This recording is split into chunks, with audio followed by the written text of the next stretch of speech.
Hamas കസ്റ്റഡിയിൽ അവശേഷിക്കുന്ന Israel ബന്ദികളുടെ ദുരന്തങ്ങൾ പുറത്തു വന്ന സാഹചര്യത്തിൽ ഇസ്രായേലിന്റെ ഭാഗത്തു നിന്നും എന്ത് മറുപടിയാണ് ഉണ്ടാകുന്നതെന്ന് കാത്തിരിക്കുകയാണ് ലോകം. ഗാസയിൽ തുടർന്ന് നടപ്പിലാക്കാൻ പോകുന്ന നടപടികൾക്കാണ് ഇസ്രായേലിന് അംഗീകാരം നൽകിയിരിക്കുന്നത്.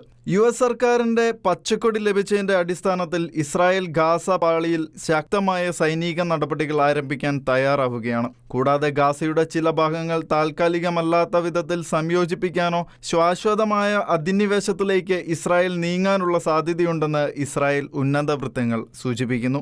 ഇസ്രായേലി രാഷ്ട്രീയ ഉദ്യോഗസ്ഥർ NPR റേഡിയോയോട് പറഞ്ഞത് ഇപ്രകാരമാണ്: അവസാന മണിക്കൂറുകളിൽ ഗാസയ്ക്ക് പുറത്തുള്ള എല്ലാ ഹമാസ് നേതാക്കളെയും വധിക്കുന്നതിനുള്ള തീരുമാനം ഉൾപ്പെട്ട കത്താണ് ഇസ്രായേൽ പ്രസിഡന്റ് ട്രംപിന് അയച്ചതെന്നും അംഗീകാരം ഇസ്രായേലിനൊപ്പമാണെന്നും അദ്ദേഹം കൂട്ടിച്ചേർത്തു. ഈ വാക്കുകൾ അതിശക്തമായ സൈനിക നീക്കങ്ങളുടെ സൂചനയാണ്. അന്താരാഷ്ട്ര സമൂഹം ആശങ്കയോടെയാണ് ഇസ്രായേലിന്റെ ഈ നിലപാടിനെ നിരീക്ഷിക്കുന്നത്. International desk, Shekinah news.